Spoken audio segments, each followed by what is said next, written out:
This is Judge Joe Brown, and we're listening to We All Be News. News-free Dixie for the 21st century. Hello, Judge. Yes, sir. Yes, sir. How you doing tonight? Happy New Year. Well, same to you. Yes, sir. I just want to talk to you about a couple of things. There's so many things happening in the news right now, and also about what happened last year with your race with for the attorney general spot, or district attorney, excuse me. Like, your thoughts about that as well in hindsight. So, like, I guess we could talk about that first. Like, what are your thoughts in hindsight about the race? Well, last November, I told the Democratic Party Central Committee that there was a little matter of computer election fraud, and until they attack that as a party, don't expect any of the candidates to win anything. And we haven't. We have not been, and it's the deballed voting machines that have been corrupted for years. So right now they're trying to delay handling the matter so they can still have them in place for the city elections. But for almost a decade, the state has authorized the use of money from drug confiscations to replace every single machine. And all it takes is a simple majority resolution of the county commission to say they go, we get something new. But even though we have a majority of the county commission being Democratic Party members, we can't seem to generate that simple majority resolution that the deballed machines have to go. And I wonder how many of the people involved have a little something going on under the table, basically. Doesn't make sense to me otherwise, but we're not going to win anything significant until we do something about those machines. And that's kept us out for about 10 years. Well, more than 10, about 14 actually. Looks like the last election where that didn't have a significant impact was 2000.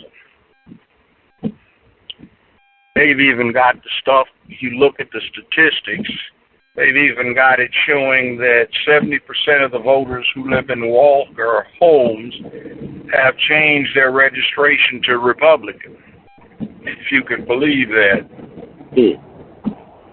They have 6,800 votes more than people who voted. All kinds of crazy stuff. But of course, you know, our people are too interested in putting on a show rather than going down there and taking care of the basics that will ensure a fair election. So, what's to say? We have a new situation here. We've got a town that's majority African American, and yet what we have is 70-some% of the people are controlled by 28%, and it's a plantation. The problem is the Negroes just don't have any cotton to pick. Everybody else is vying to see who will be one of the overseers. So that's it in a nutshell. We've got an election challenge, and they're trying to stall as long as they can. So we'll see where it goes. My thing is basically, let's do right. I would have liked to have been district attorney because there are some things I could have done for the people so we would not have a Ferguson moment here more than the ones we've already had. But it is what it is. We've got a situation here in this country where African Americans spend more time worrying about NFL, NBA, Major League Baseball than they do about what happens to their kids and themselves out in the streets, or when it comes to employment. Ladies are watching Atlanta Housewives and Oprah, and they aren't paying any attention to what's going on with their sons that they cry so hard over when they have to buy a new suit for a funeral. Crazy situation. But Caesar said it 2,000 years ago when he was talking to Mark Antony. Antony had asked him what did he think was going to happen with the Roman mob. Would it support him? And Caesar told Antony, he said, give them bread and circuses, and they won't care what we do. In other words, feed them and entertain them, and they don't care what happens. Mm. And that's us. We really have a lot of entertainment and very little sophistication, knowledge, and a lot of ignorance and stupidity. So there is a saying about the American system: we get the representation we deserve.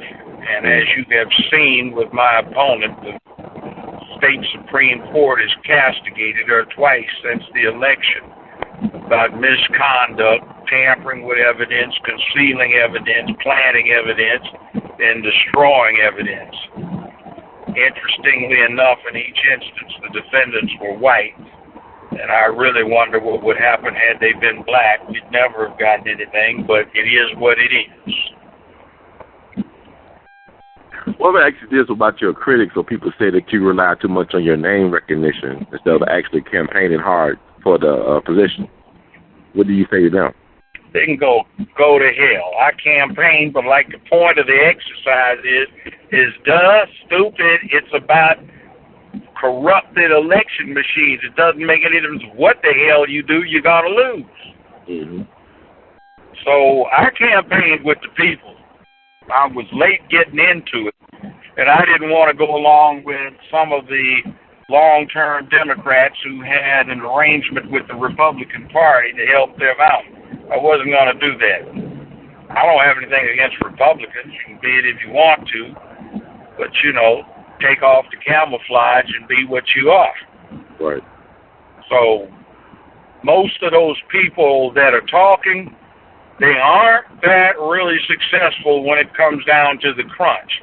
Now, I do have one claim to fame, and that is the last time I won, which was the time before this, I am the only person ever to win every single precinct in the county in a contested election. Now, that one was an honest one. It wasn't fixed. So, there we are. Yes, sir. I can walk down the streets of Memphis and people will stop their cars, get out and talk to me. I thought I was getting busted one time a few weeks ago. A bunch of cops wanted to take pictures with me. I go into restaurants and somebody yells out, "Judge Joe Brown is in the house." And I get standing ovations in restaurants. I mean, sometimes that's a pain when you want a little time to yourself, but it's nice to be known. Yes. So, it's, are you doing what the nice house Negroes want you to do?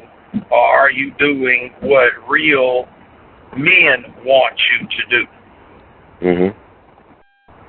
See, that's the question. I can't help you if you're a house Negro trying to get up on the third floor. If you're out in the field, I'll show you where you need to go. If you got an education, it's follow me. If you want to make a difference, then let's do it. But I can't help anybody that's one of these handkerchief head Negroes wants to wear a head rag around his head, play Uncle Ben and Aunt Jemima.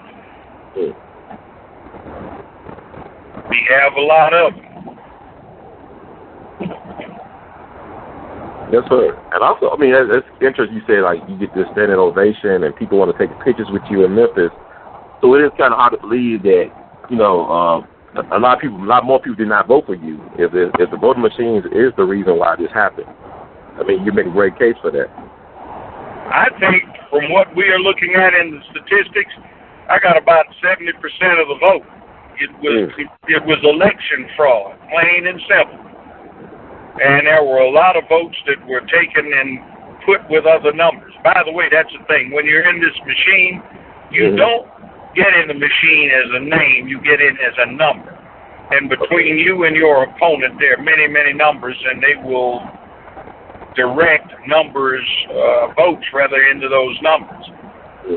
All it takes to set up the fraud is to walk in and get within 5 feet of a voting machine with an iPhone, BlackBerry, or something like that, send a message to a third person dictating the outcome, and you can call the percentage shots on every race. Wow. That's what they've been doing. So It has not been a fair election. The only two counties in the United States of America that still use those deballed machines are Shelby County and Haywood County. The rest of the country has ditched them, and California has even issued a set of instructions as to how to cheat with the machines to show why they no longer use them. They were the reason we had that problem in 2004, when it looked like Kerry Edwards was going to win in Ohio, but then Bush Cheney came from behind. It's the same thing that screwed up that mess with an earlier edition down in Florida with Bush Gore in 2000. California didn't even sell theirs to other parties. They just literally dumped them in the ocean, as did Hawaii. So Ohio got rid of the things, Florida got rid of the things, and the only place in the United States of America that uses them is right here in Shelby County. And even Harwood, or Haywood County, rather, is talking about ditching theirs. But all we need is a simple majority vote on the county commission, which is majority Democrat, to get rid of those machines. Why in the world they won't do that is up to a very obvious and easy explanation. There's a fix going on. And by the way, if you want to talk about something interesting, they're getting after Henry Brooks, but why aren't they after young Mr. Ford about putting the wrong address down? And even her, everybody's acting like she's a pariah, but they don't even have a charge to really go after her with. The law got changed by the Tea Party, and it no longer applies. So, we're getting everybody getting knocked out of the box because people want to get the plantation going. Again. Matter of fact, I don't even know about it again. I've been here for 41 years, and this is the worst I've ever seen.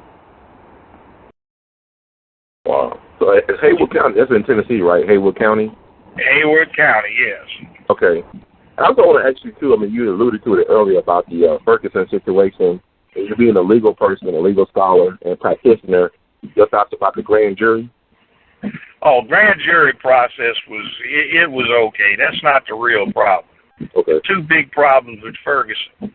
This happens every week, multiple times around the United States of America. Why is it that the news media decided to pick this one isolated incident to boost up ratings when it was a slow news day? And the second thing is that Ferguson incidents occur right here in Memphis all the time. So it's not a question of, oh my God, it's happening. It's what is going on. Why the news media is trying to get ratings by pushing it, and why we don't realize what the real fundamental matter is about. It's not somebody getting gunned down by some frightened police officers. What it's really about is African Americans simply have not gotten engaged, and they're too busy watching sports, Oprah, and the Atlanta Housewives to pay attention to what's going on and going out and voting, even though they wouldn't get much results with the cheat going on here, but this is nationwide. And then we have parties like the Democratic Party that, we've got who we've got in the White House, and we've got no results out of that, and we're supposed to be happy with appearances rather than the Democratic Party taking on some of the issues. The police up in New York going around checking people's Facebook and social media communications to see who they're going to go out and arrest for making threats is absolutely ridiculous, and the Justice Department ought to be right on it for violation of civil rights, but we don't see that. So where are we? I mean, if you want to do something, but don't run around getting all the Twitter because they shot one more black man and you haven't been upset with the 10, 12, 15, 20 others that got shot during the same approximate time, we don't care about that. We just get reactive. Yes, sir. I know you said voting in certain situations is a solution, but it might not do the answer because of the way they fixed it. What about our economic gain? It's like everybody who really that's pathetic. Why haven't we gotten out of this White House bills to put people back to work, to reform Wall Street finance, to deal with state and death taxes, to deal with long-term capital gains, to rein in this practice that some are having so they can escape for all time any control over large amounts of money that the government used to exercise. We've got this nasty myth about privatization, and then you're going to get stuck when you have privatized a formerly government function, because to operate privately, it's got to be cost plus the profit. So it takes extra money to run it. Shelby County's got a bad thing right now in that the city council people really gave us a screwed situation when they abdicated their control over the city schools and gave them to the county. We've got 38% of the county school population has 6 votes, while the remaining 72% only have 4, and that's going to drop down to 2. They've privatized everything. They're turning it over to charter schools. They've got a thing called Teach America, now Teach Memphis, and they're taking these inner city schools that are on level 1 waiting to lose their accreditation. They're bringing in senior black teachers supposedly to help, but what they're doing is discharging or forcing into retirement these black teachers who have 25, 30 years and get paid a decent salary. And they're bringing in youngsters, 22 years old, who, if they teach in the inner city for 2 years, will have their student loans excused, and because of subsidies, wind up paying $14,500 instead of $80,000 a year for somebody that knows what they're doing. The schools are losing their accreditation, the state's taking over, and then they're turning the physical structure over to charter schools. That one is right across the street from Booker T. Washington. An elementary school. It's now charter school, so-and-so. They didn't have to pay for the structure. They got it free. They don't even have textbooks. And these African-American kids are having a Xerox sheet that they go over in class, and they aren't being taught how to use a textbook, which certainly doesn't do well for them prospering in junior high or mid-school, high school, and then going on to college. You see, these kind of things are ridiculous. So when you say that, go ahead. No, actually, so when you say that privatizing schools as well as prisons are bad for business? Yeah, they're very bad. Okay. It's like, why in the world would you want to privatize them? It's like, let's go privatize the police department. Get a rent-a-cop out there, a security company. Security guards do their thing, but we don't need to turn over the safety of the city to some private entity. Look how they screwed up the post office. When it was an agency that wasn't concerned with profit, you could get a letter someplace on time, and as soon as the Nixon administration made it a quasi-private entity, then everything went downhill from that. You can't get anything done. So it's just a fraud. It's like this thing right now. Why didn't we have on affordable health care an option for the citizens so they could have bought into a government fund where the prices for everything would have been dirt cheap? They call it Obamacare, but Republican State Senator Dr. Bill Frist drafted it several years ago, couldn't get it passed. So it's a Republican bill for the benefit of their fat cats, and the problem they're having is their Republican rank and file would not accept it as a bill by the Republican hierarchy, but they pass it off on Obamacare. He didn't even draft it, or his administration didn't. So now they have a scapegoat, and they've got a complete ripoff. So, I mean, it's like all kinds of things are being run up under us that are not good. We fall for the mess, for the propaganda, and we have too many other things to occupy our attention besides what's going on in our lives today, tomorrow, and day after tomorrow. We just don't pay attention. Well, let me ask you this. I mean, I always ask people this. You being a person that would know, being a know, I think, can black people actually get justice in this system as it is? Yes. Okay, how? They certainly can. Okay. I saw it all the time. I dispensed justice. I was a trial lawyer. I got justice for my clients. But one thing that you need to get justice with, stop trying to get off damn jury duty. You know, it's your obligation as a citizen. Black folk are always come, Judge, how can I get out of serving on the jury? I'm not going to tell you, because you need to serve. You see, it's a majority African-American county, and it means that black folk don't always try to shirk their responsibility as jurors. You're going to get majority African-American jurors, and you get justice. What about a situation like in Mississippi? Are you familiar with the Curtis Flowers case? One more incident. Oh, we don't take care of the business we ought to be taking care of, and we're more concerned with entertainments and distractions.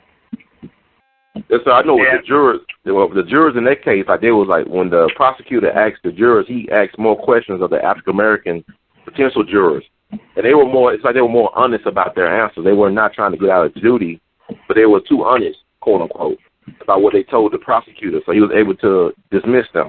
That's called Batson. Okay. And I listened to the uses, and let me give you a little flashback in time. Let us go back 30 years. The time is 1984. Yes, sir. I'm in front of a court over here in Arkansas, and I've got a judge that wants to tell me I'm too young, and I had to tell him, well, with due respect to the court, I'm 2 years older than you, so if I'm too young to try the case as a lawyer, what's that say about you presiding over it? It got worse. They excluded every African American, and I jumped up and down and hollered, and he wanted to find me in contempt. I told him it was a travesty and a disgrace on the record. Guess what? That was one of the grounds that they used to overturn the conviction of Ron Ward, who at that time was the youngest person in the world on death row. He was 15, 3 weeks before they were going to execute him. And I got a simultaneous stay in execution from the Arkansas Supreme Court and then Governor Bill Clinton. So you can stand up and raise that. It's called Batson.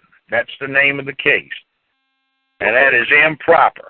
And there is a lapse back into that.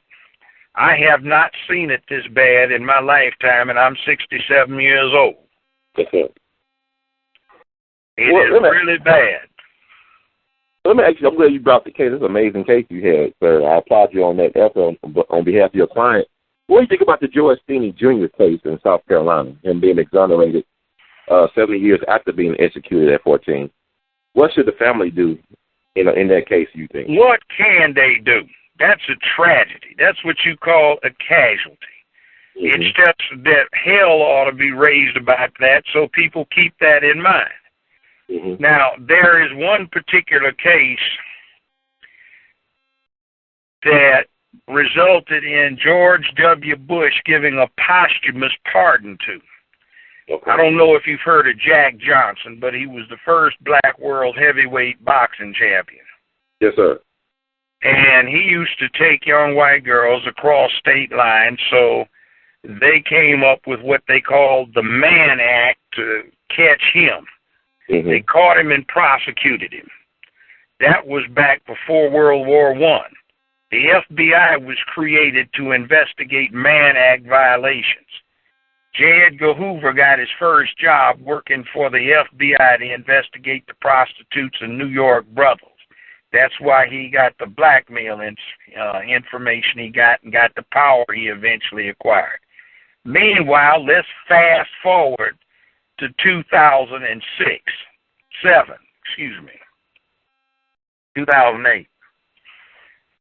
The current president of the United States was a U.S. senator. Mm-hmm. There was a simultaneous bill introduced in the United States House of Representatives and in the U.S. Senate to posthumously pardon Jack Johnson. It was unanimously passed in the U.S. House of Representatives. There was one abstention from voting, so it was 99-0 with one abstention, and that was our current president who abstained for voting to pardon Jack Johnson. Wow. Bush literally had one of his representatives with some tennis shoes on who ran the bill from the U.S.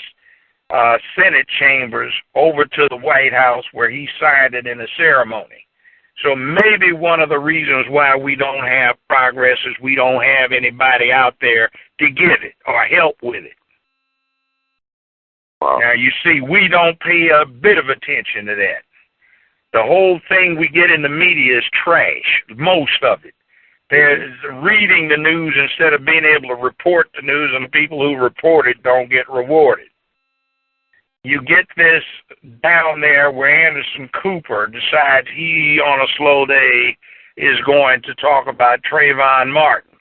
Well, it's nice. He brought this stuff up about no retreat and castle doctrine, which doesn't have a damn thing to do with the case. And by the way, do you know who had the no retreat right? Oh, it was not Zimmerman. It was Trayvon Martin. He is assaulted by someone acting in an aggressive fashion he does not know. He defends himself. He doesn't have to run. He can stand his ground. And when Trayvon Martin gets Zimmerman down on the ground and sees he's got a pistol, under Florida law, he had a right of self-defense to beat Zimmerman's head into the ground until he killed him, to render him incapable of further assaultive conduct. But you didn't hear that in the media. They tried to switch it around like Zimmerman was trying to exercise no retreat and castle doctrine, which doesn't apply until you get into or around a home, which wasn't the case. And the prosecutor took a dive because most of his constituents were Cuban, just like Zimmerman.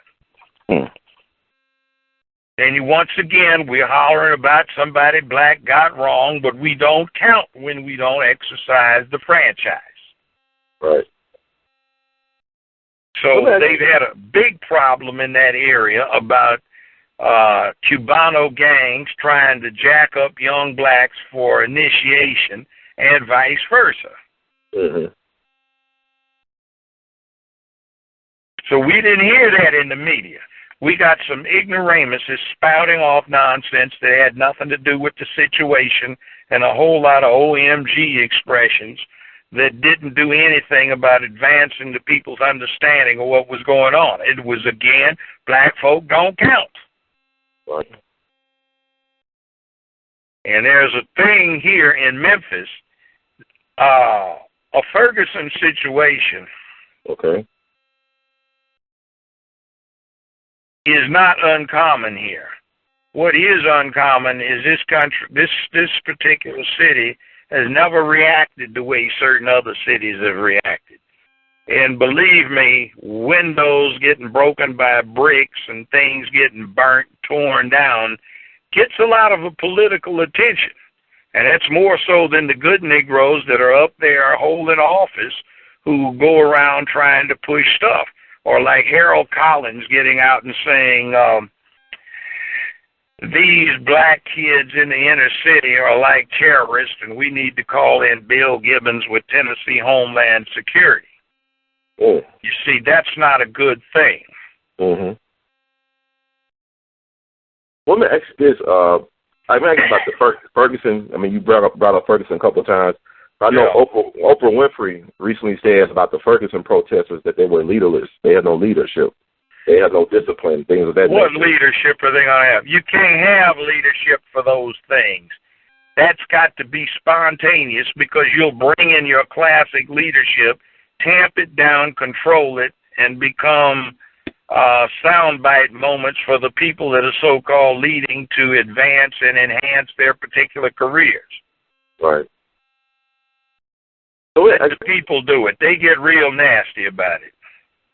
Yeah, also, are you familiar with the Berkeley situation? Antonio Martin, the guy who was killed by the police. It happens all the time. There are 320 million people. You get 65, 70 of these incidents a month. And what ought to be asked is, why does the media pick the individual instances that they do to hype up for ratings? Right. But do you think, as a person, do you think it's strange that so many African Americans are killed, on suspicion of holding or having a weapon? Whereas we just saw recently. No, I don't. Okay. I don't. What about the white folks that shoot back? We lack man training now in our neighborhoods. They're matriarchies. We don't have men raising the boys. Mm-hmm. And it's out of hand, and the boys don't get taught how to handle these situations. Right. The next thing is the community doesn't handle these situations. They sit there and they pull their hair out and jump up and down and cry, but they don't do anything. Mm-hmm. You see, they support people who are not for them. Mm. Well, I'll ask you this too. In light of Ferguson, why are you letting somebody down there on the city council, black, holler about we need to put more of these kids in jail because they're acting like terrorists, and forget all of the issues? Right. You got people like, what's his name? Who's this writer that used to be for the Commercial Appeal? It's this professor out from Memphis State. You put clowns like that up there. Oh, God, I can't remember his name. Mm-hmm. Oh, it's like, why do you respect somebody that's like that? Right. People don't get it. You support stuff that's against you. Mm-hmm. Stand up and act like you're men and women and don't tolerate this. Now, you've got a director of police, Tony Armstrong, who says the only cure to this is more community policing done the right way and not in name only. You don't support him much, so give him your support. People like that who are trying to make a difference. People who want to be men and get out there and get to these boys to turn them into men. But no, you want to sissify them and have them all prim and proper, and they're not going to do that. Right. So your message washes off of them like water off of a duck. Yeah. And we don't have the approach.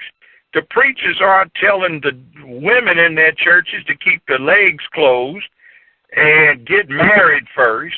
We're getting taught that it's okay in the fastest growing demographic genre is single parent, female, African-American professional women.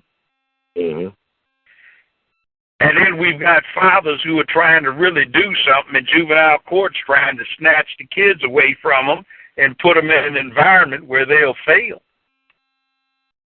But see, we don't get involved and we don't get engaged. We're getting exactly what we deserve. Yeah. Now look at what's happened in Ferguson. It's a majority African-American municipality. Mm-hmm. They only have 2 black elected officials. They supposedly had a voter registration drive, and they couldn't get 120 new registered voters. Yeah.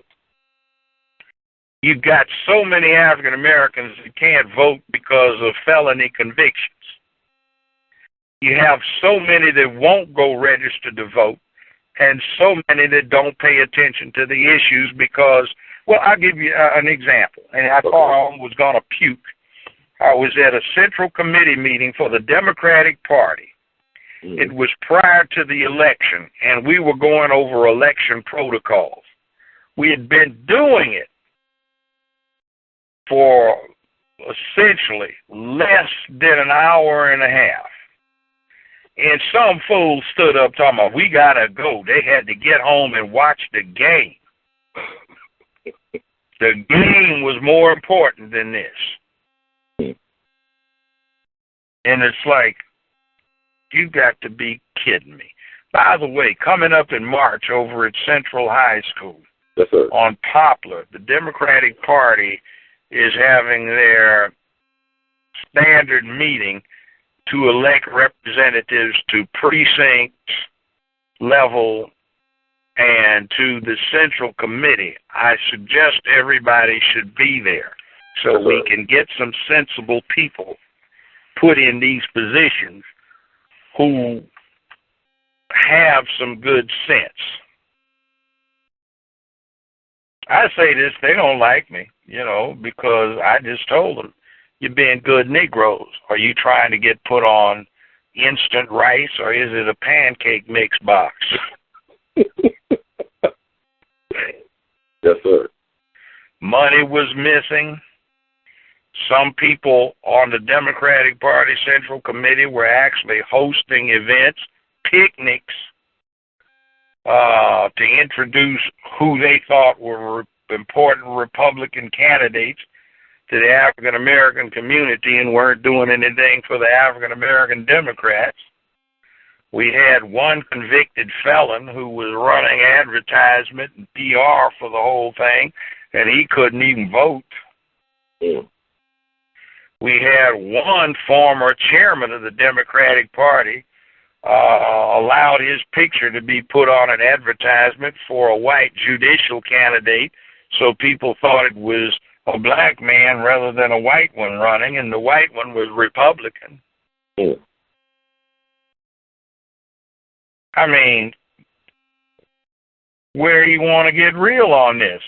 Henry Brooks was trying to expose this money in a secret bank account, non-interest bearing, that the Republicans were using to leverage a lot of campaign finance for the whole state. That's about $23 million in that. Somebody needs to go to the federal penitentiary and or a state one. But do you think we're looking at that? No, we don't want to rock the boat. We want to be good. Boss, I sure do want to make sure you feel good.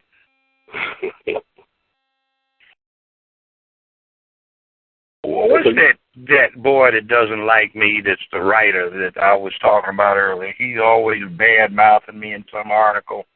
Oh, I don't have no access to a computer right now, but I could look him up and make a note of him. Yeah, it's him, like him. He wants to be a good Negro, so he wants to appease the Republican community and the conservative white community, and he's made his career bad-mouthing African Americans. Okay. It's not Otis Sanford, right? It's not Otis Sanford. Handkerchief Head Sanford. The house boy, house Negro. I always think of him. Remember the movie Django?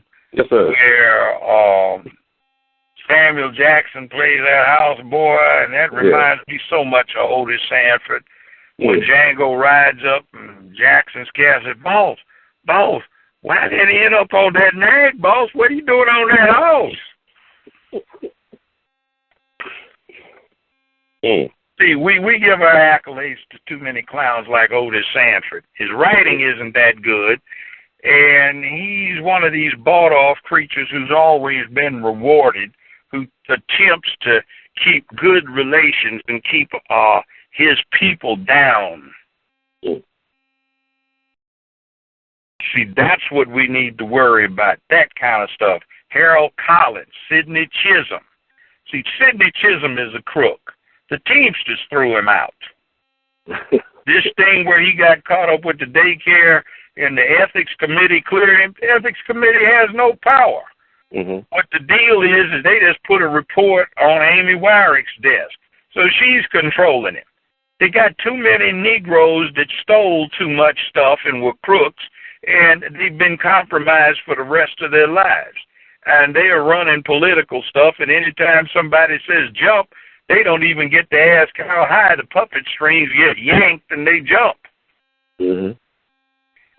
You see, that's one of the problems we have in this town. What do you think about A.C. Warden then? I mean, what's your take on him, A.C., the mayor? He's a former law partner of mine, and I'm not going to say anything. What about Steve Cohen? Boy, I'm sorry. Was they? Steve Cohen. You know, should we have, like, black representation in Congress, or does it matter? How in the devil did Steve Cohen get in office? They had 14 African Americans, most of whom had no familiarity, just decided that selfishly they were going to stay in the race. Somebody like Julian Bolton, who should have been elected, did not. So Steve Cohen is another example of a very small minority running stuff for the majority, you know, a plantation overseer. And once again, we've got a problem in that there has been nothing done for the middle class, black or white, in a very long time in this area when it comes to anybody representing us. Yes, sir. And also, I want to ask you something, too, I think is very interesting, like your take on the Bill Cosby situation. Who cares? Who cares?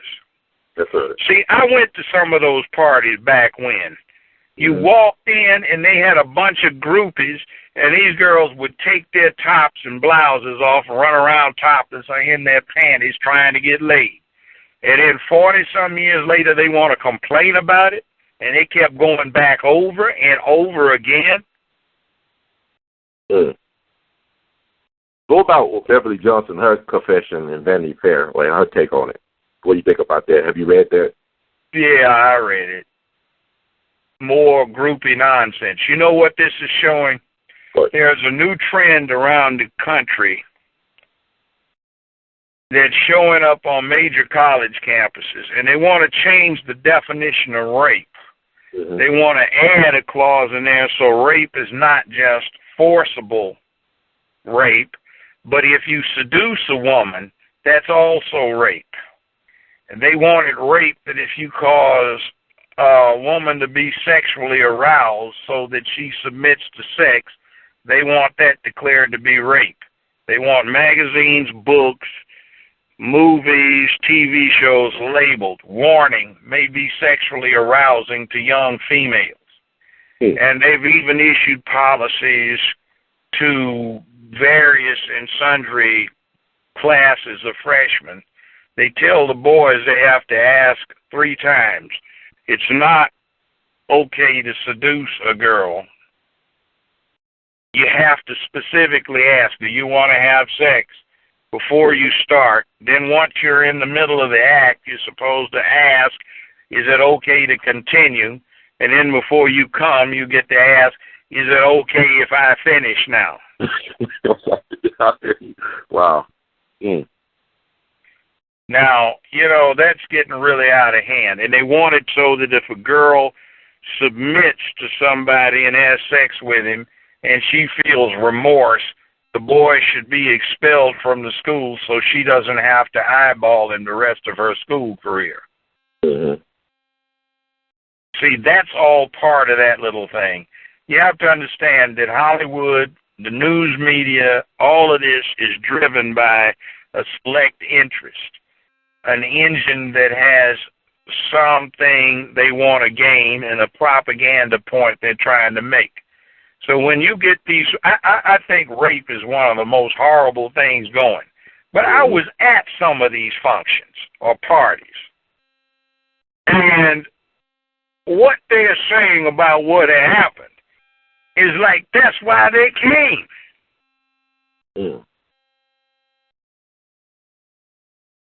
So you've been to the Playboy Mansion before, correct? I have been invited. So that's how it is, like a wild, free love. Yeah, I've been to all of these Hollywood parties. See, I was classified as a militant.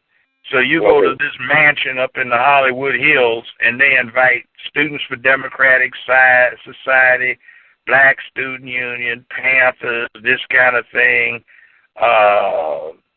Chicano activists, and all the wild radical people so the rich can say, oh, my God, it's so exciting being in here with all of these radical students.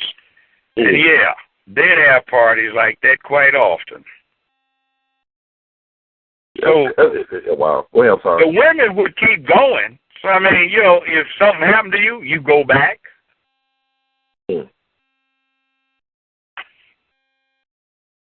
What's your take when they say it was some underage girls at the Playboy Mansion, like the 15 or 16 years? I don't know. There's no telling what may have happened. So, like, you worried about somebody being underage and they're going on 60-something now? That's a good point. I mean, give it a break. This was 45 years ago, and now your face doesn't work because you have had too much Botox. You're not going to make a comeback. That's a good point. Well, I mean, imagine this: you a person that's been in the industry, Hollywood, entertainment, and been in the legal arena as well. You think there's some type of conspiracy against Bill Cosby? Why would they do this?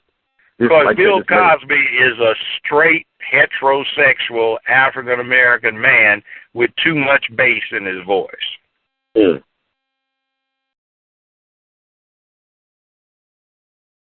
Good answer. Well, I'll ask you this as well. I know you probably know Marion Barry. Your thoughts about Marion Barry. You have any stories about Marion you'd like to share? I didn't know him, but, the brother had his ups and downs. And unfortunately, he came along at a time when people were more concerned about your vices rather than your effectiveness. Mm-hmm. It's like, I know this. They jumped on Bill Clinton for his sexual activities, but he was a damn fine executive. George Herbert Walker Bush, the leases he signed for his mistresses were known. Mm. About the only innocent one was Carter. Henry Ford was known for chasing anything that wasn't dead and had female plumbing. Nixon had the Secret Service picking up holes on 14th and U for him. I've met one of LBJ's children personally. He had while he was president, not by his wife, Lady Bird, but by a woman named Marie Brown. John F. Kennedy, well, Marilyn did more than sing for him. She swallowed. And Eisenhower admitted that his lifelong mistress basically was a high-fashion model that was his chauffeur when he was in England in World War II. Let's see, Truman was going across the street unescorted with his lady, not wife, and some Puerto Rican revolutionaries fired at him, tried to assassinate him, put 2 bullets through his girlfriend's coattail. FDR was subject to 2 assassination attempts.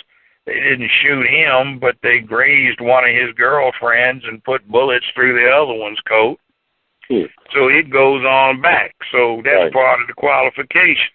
So you get all off on one of the most effective presidents we've ever had because of what?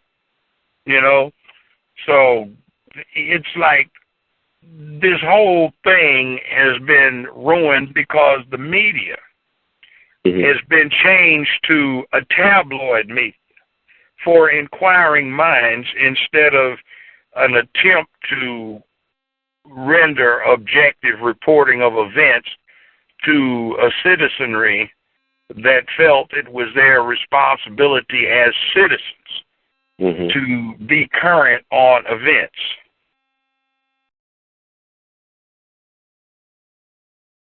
You go in a thing like I went into I went into a theater some years ago, and they had Michael Jackson playing on 4 or 5 of the screens.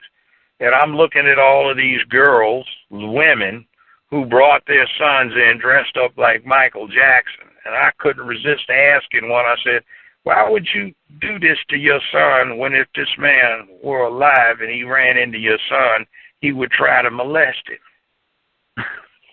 What did they say? Huh? What did they say? Anybody say anything? You don't know. Yeah, okay, that's all right. He's so famous, you love him, so he can have your son. And something's really got to be done about the way boys get raised these days. Like one of the big things now is protect boys from bullies. Hell, a boy can't grow to be a man until he learns how to personally deal with a bully. Mm-hmm. You know, the bully is going to be kind of screwed up unless somebody with glasses and some textbooks under his hands knocks a tooth out. That's good for your development. So now we're supposed to protect them. You can't keep score in a mid-school or elementary school, which is ridiculous. You know, they have this thing, what is it, take your daughter to work week? Mm-hmm. They've never had take your son to work week, and we've got this bad problem that the Defense Department is all weirded out about, and that is that in the last 10 years, with no relationship to race, ethnicity, or whatever, for the last decade, 72% of the high school graduates each year are female. Only 28% are male. And that doesn't count race or anything else. That's for everybody. Right. You get for undergraduates at four-year public and private colleges and universities, 68% are female, only 32% are male. You get a situation in grad school, 64% of grad students in America are female, only 36% are male. So what happened to the male contingent? I submit it's because you've got these female head of household situations, and the boys do not get raised to be men. And it's getting worse. So I'm not, you know, if a woman gets found that way, that's one thing. But to do it by choice, I think you're making a bad mistake. And then they want to be so super nice and they want to be the child's friend instead of the person that's got to raise this child. They don't understand manhood, and being a boy means you got to be raised tough to be a good man, because being a man is not easy nor nice. Mm-hmm. But everybody's supposed to be emotional. Everybody's supposed to be so sweet. Everybody's supposed to be so loving that you get this crop of men that don't know how to be men. Males that don't know how to be men. Well, actually, just like, what do you stand on discipline? I know we talked about the football player Adrian Peterson, how he got in trouble for disciplining his son. There was none of that damn business. And what I saw is a lot less than what I got most of the time when I was a kid. Mm-hmm. I mean, I caught it from the neighbors. And then they told my mother, she gave it to me and wait till your father gets here. And then I caught hell. Like, you knew you were going to get this when you did it.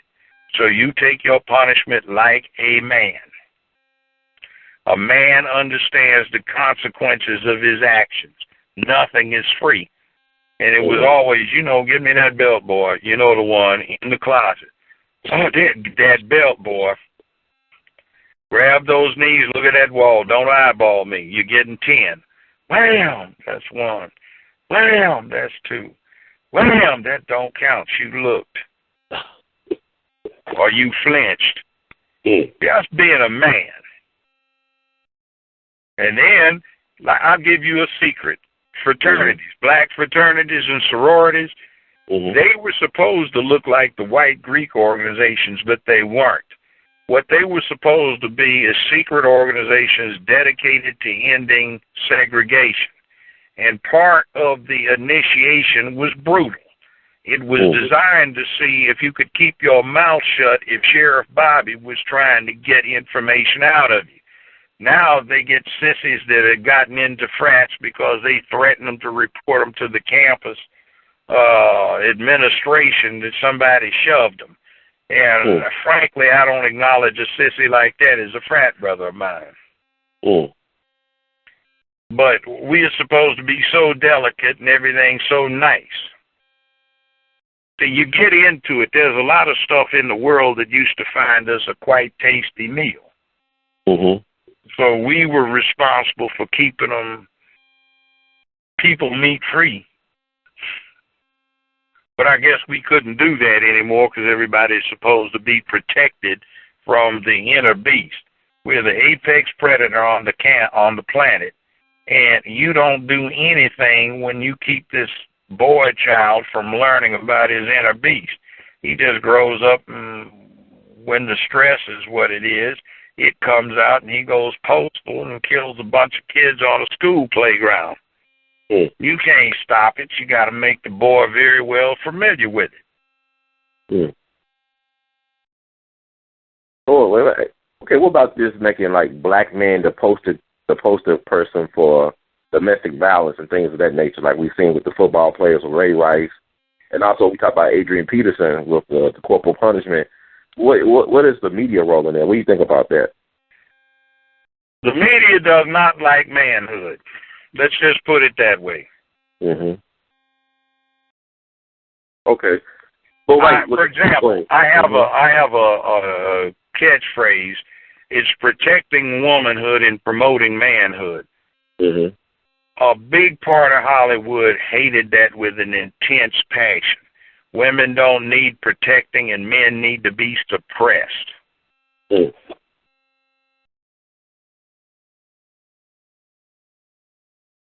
That ought to give you the clue. What's going on to a great extent is anti-masculine man. If you want to go the other way, that's your business. I think you need to keep it behind closed doors like everybody else does, but if you don't, you don't. But the rest of us don't have to adopt a lifestyle that gets rid of a lot of what got the human race to where it is now. You know, it's interesting you say that. I was thinking about the fact that your show, when it was on TV, when you was on TV, you was the only really real masculine black man on TV.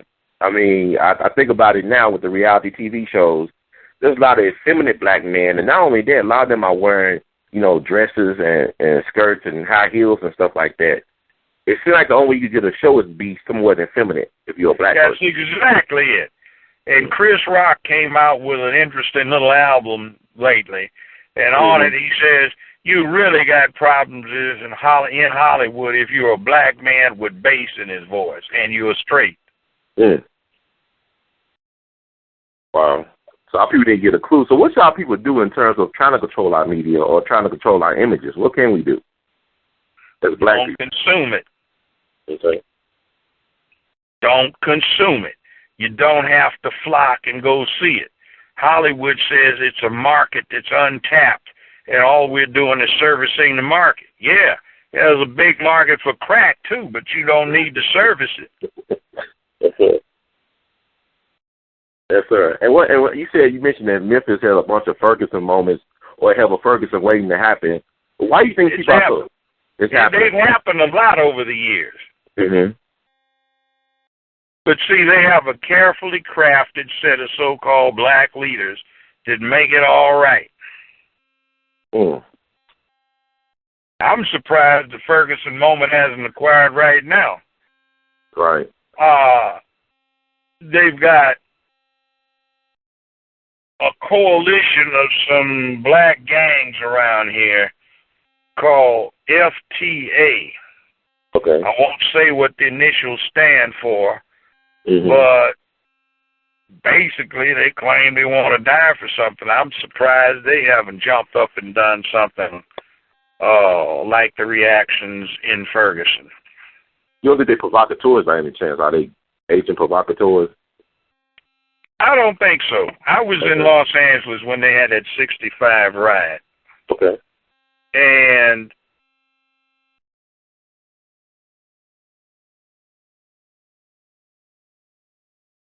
you know,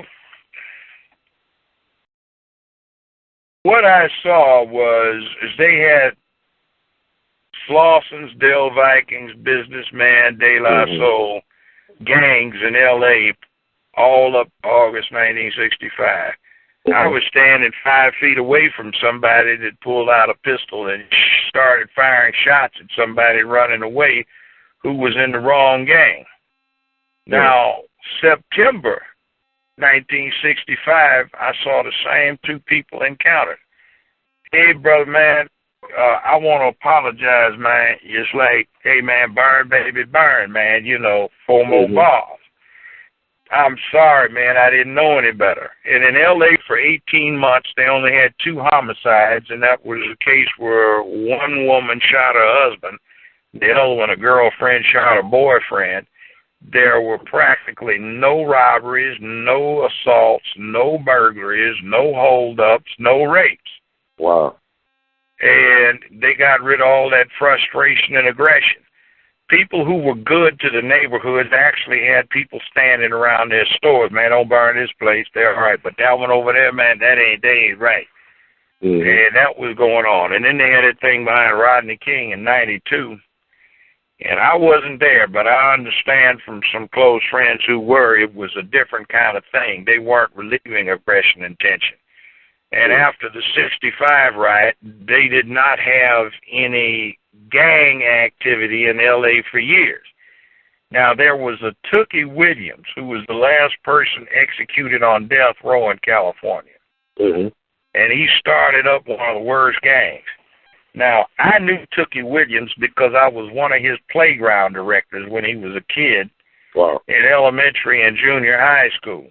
And he was a smart kid.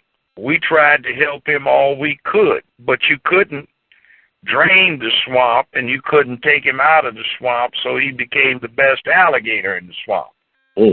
So new gangs started arising once you got the Nixon administration in, and all hope started disappearing, and you had people like Ron Karinga with the US organization, who started Kwanzaa, by the way, who were known informants for the FBI, and they started making it so people couldn't talk to each other without feeling paranoid, and things just started going down, and eventually got the Crips, the Bloods, Traveling Vice Lords, Gangster Disciples, and whatever you had. So now you're where you are right now, and there's a lot of frustration out there. There are a lot more people than there used to be. Ordinary blue-collar jobs are being obsoleted by industrial technology and computerization, and people feel very apprehensive about being able to work hard and secure a tomorrow. And this country does not have any policy to address that.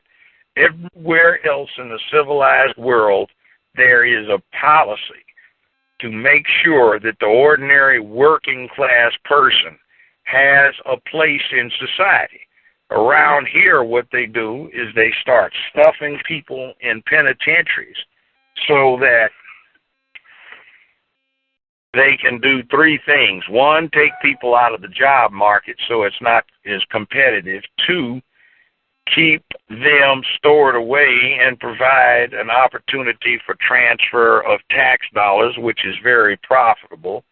And 3, you cause them to create a chaotic situation in their country, in their community, so that the communities are not politically coherent.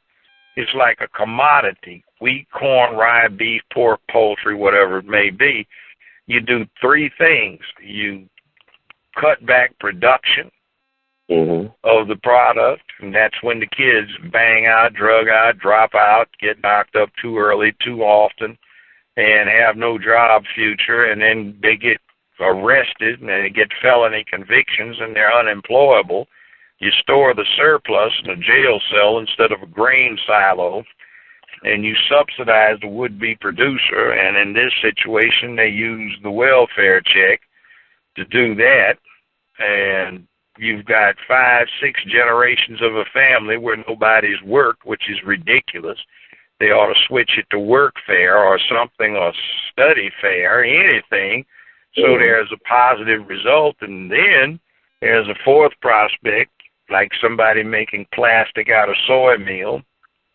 You get them down in the system and you privatize it, and there's an enormous profit to be made from it. Like right now in Shelby County, Correctional Corporation of America has gotten into all of the municipalities that are in the county outside of Memphis, and what they've done is they've privatized the booking process.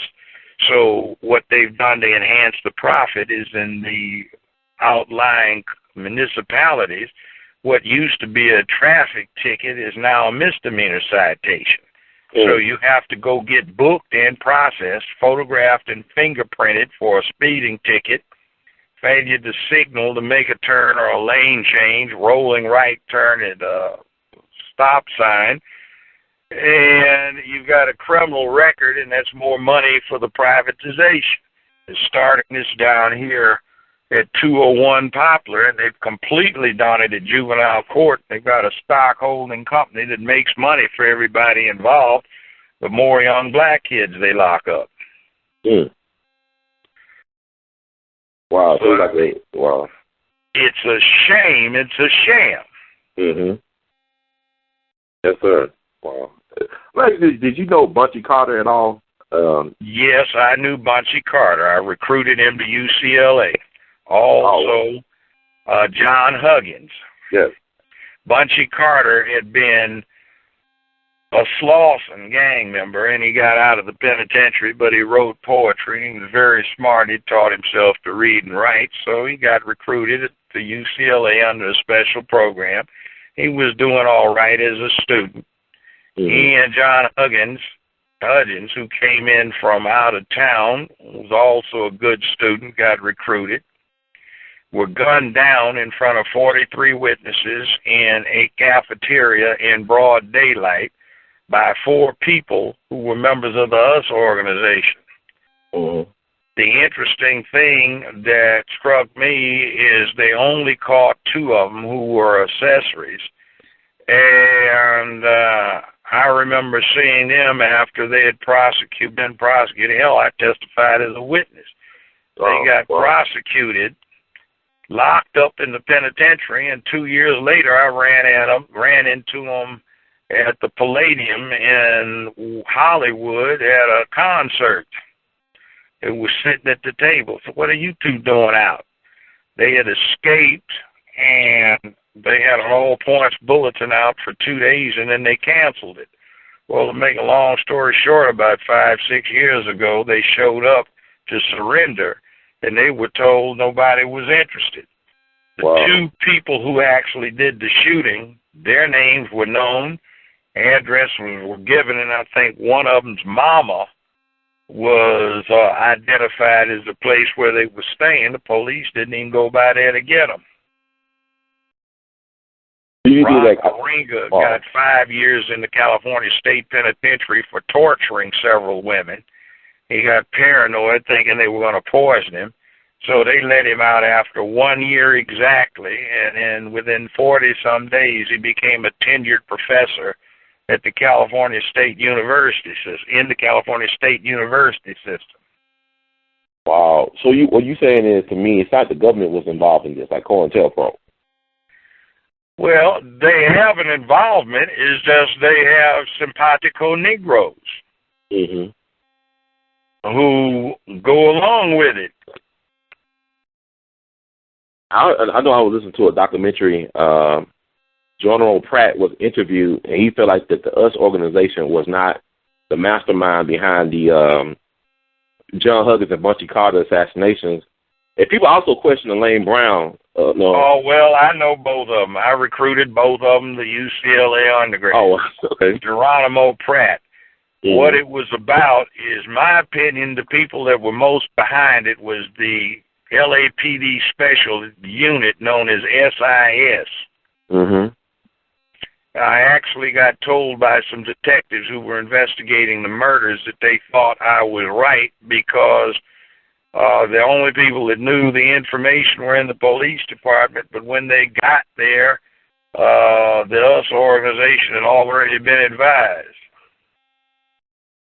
Elaine Brown was a smart individual, and she'd worked as a clerical around the UCLA campus for some years, and she wound up passing the test and got recruited as an undergrad. I knew all of them. I was the BSU community liaison, and at that point we had tripled the number of African Americans in UCLA, and we got good ones in who couldn't be counted on. When I got in UCLA in 1965, there was a grand total of 73 African American full-time grad students, 72 full-time undergrad students, and the student body totaled at 64,000 students full-time. Okay. Now, 8 years ago, the student body was 96,000, and they admitted one African-American freshman. Right. But going back, we wound up getting more African-Americans in 1966. In 1967, we got 250 in, and in 1968, we got 250 in, and we got those who wanted to be Black Student Union members for the, I guess, the appearance. And whereas, you know, Kareem Abdul-Jabbar, Big Lou then, the basketball player, Mike Warren, Lucius Allen, you know, all the UCLA basketball team with a lot to lose, man. We got to go move on to administration building. Let's go. You got these people, and I'm sorry, brother. I understand the sacrifices that you made to get me in here, but I can't afford to jeopardize my career. I will have you in mind. Grab that fool and bring him with us. And I remember we had a BSU president named Eddie Maddox. He's dead now. And he didn't want to go. He was so scared that when we took him out there, he peed his pants. Lord. Okay. It was like that. Wow. That's amazing. So wow. The primary group, we didn't get any through any back doors, any special programs. We got in through the front doors. But we were conscientious and we had a cause. So we were willing to sacrifice our future and our lives for that cause. And a lot of people got killed around UCLA back in those days. A lot of them, we felt the US organization had a lot to do with. But what you think about now that Ron Karenga is so celebrated now? I mean, his Kwanzaa thing is basically a national holiday. I mean, it's a money maker. I don't celebrate it because I think he is a sellout Negro of the worst type. I met Ron Karenga on a field trip to L.A. City College. His name was Ron Everett, and he had a Jamaican accent, long wavy hair and green eyes, and he was, I say, you know, hey, man, you got to come and get your education. And that's the way he talked when I met him. And then later, brothers, there's much that the black man need to know. House the Memphis not at all necessary for you to trouble yourself, because I, Maulana, will teach you everything you need. Allah, Maulana, teach on that. He killed some very good friends of mine. And we had, you know, like, you spoke about the Maulana, we'll bring him out here. I talk about him to his face. So, I don't like him. Yeah, our people are so asleep on this history. I mean, I don't understand. Like, we could get it. It's available right at our fingertips right now. So let me give you an example. Let me give an example. There's a guy named Yuko Babu. He runs the Pan-African Film Festival now. And he wanted to raise money in 1973 for Frelimo, a group of African guerrillas. Well, he wanted to ship these combat boots and uniforms over there, but the State Department stopped him. They had a whole plane full. So he decided to give a concert at the Palladium. Stevie Wonder performed free of charge for 2 hours. Oscar Brown Jr. and Pharaoh Sanders and Gene and Judy Pace performed free of charge. We had all of these stars, didn't charge a dime. Ron Karenga wanted $5,000 to have his boot dancers put on a show. You had Stevie Wonder for 2 hours. You had Oscar Brown Jr. and everybody. He wanted 5,000. This is back in 1974? Yeah. Okay. No, 73. 73. Okay. Interesting. He's a capitalist, you know. So, man, you go to hell. That's where, by the way, that's the Palladium incident where I saw these two folks that murdered John Huggins and Bunchy Carter. Wow. Yeah, see, Bunchy Carter was a Slauson. Mm-hmm. And a lot of the Black Panther Party in the L.A. area was Slausons. Mm-hmm. The businessmen, another gang, made up a very large contingent of the US organization. Also a lot of Qs. Mm-hmm. And they didn't really have any fraternity members much to speak of in the Panther Party. There was Shermont Banks, who was a college student, that just said it was getting too crazy for him, Mm-hmm. and he withdrew. And there was that. They were infiltrated, and there was a guy that wrote Inside the Glass House. His name was Louis Tackwood. Okay. And it was a very interesting book because it filled in a lot of gaps. But I testified at that murder trial, and I testified in another one, and he got up and was introduced as LAPD's #1 deep undercover officer, not informant. Mm.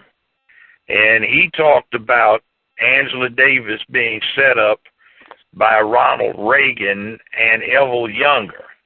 Mm. Ronald Reagan had been talking about all of the communists that had infiltrated the University of California.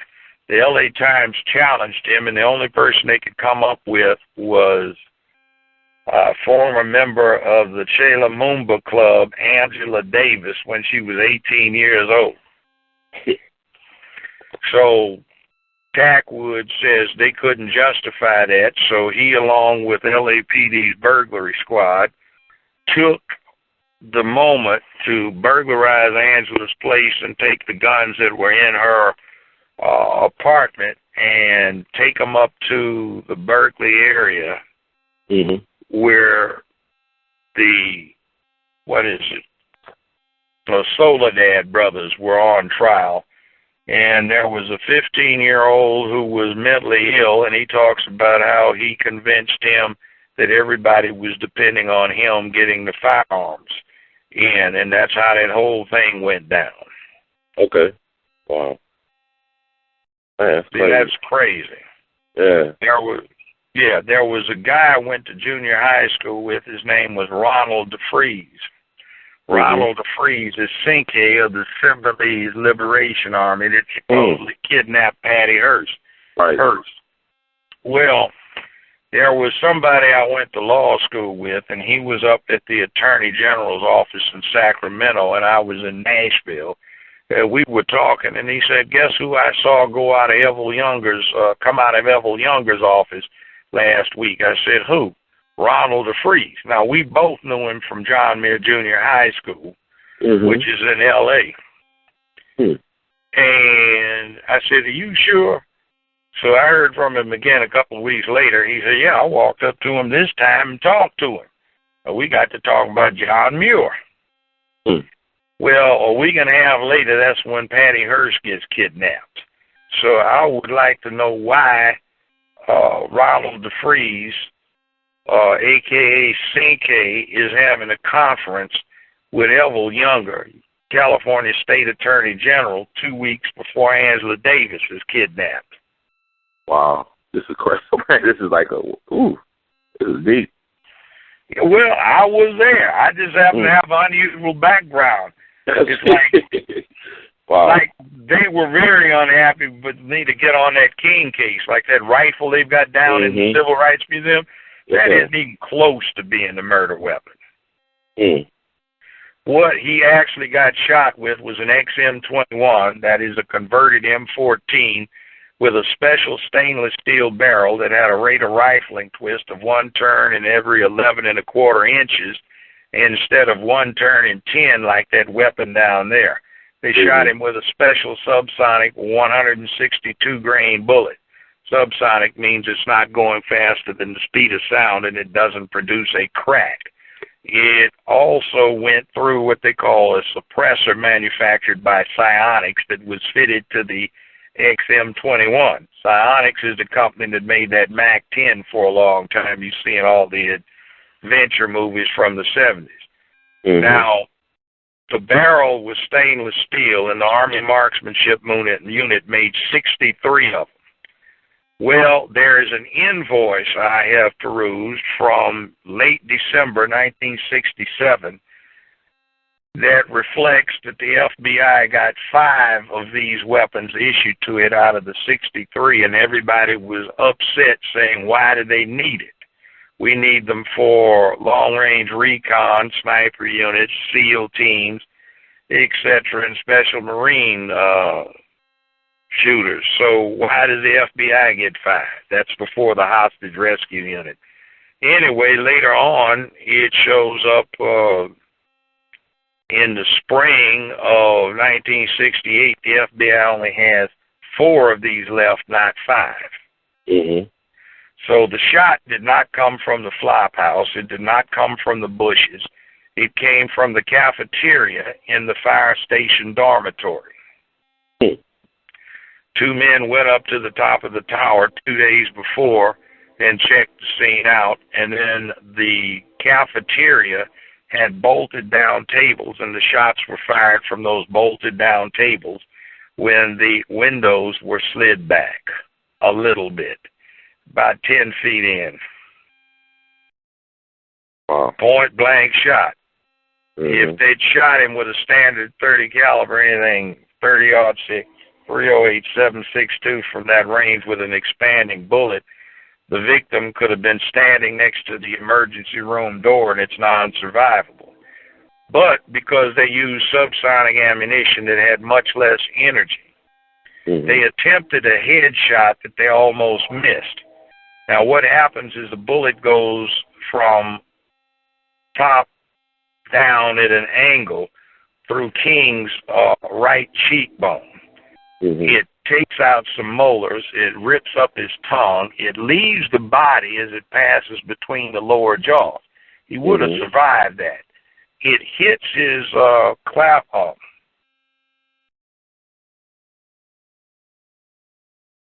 it hits his collarbone, and it ricochets along the collarbone under the skin, which is not unusual. It clips the carotid artery. And as it passes along the clavicle, it travels over his right shoulder, down across his right back from high right to lower left, and lines up trapped between the skin and his left scapula. It never penetrates the thorax.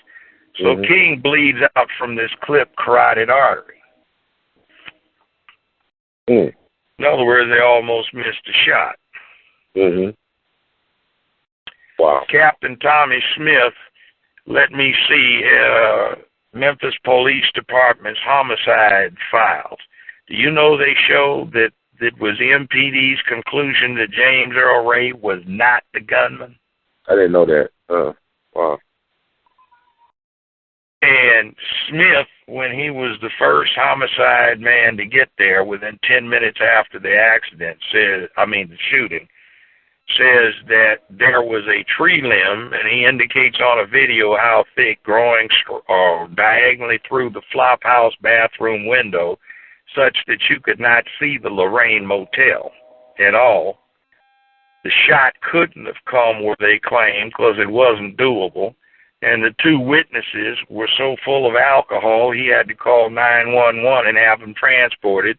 And they were effectively in a coma for a couple of days with a .73 and 7.8 BAC, which is twice the fatal dose of alcohol. Well, actually, why are people pointing to the flop house? Because one of the functions of the suppressor that they had on there is to confuse the sound signature. You want to use it in a jungle, so instead of the Viet Cong or the NVA saying it's right over there, they point somewhere else. Now, where they're pointing to is also interesting because there was a door open in the firehouse at that day, and it would have channeled such sound as there was out that door. Mm-hmm. So you would have had a reflection off of that slight embankment.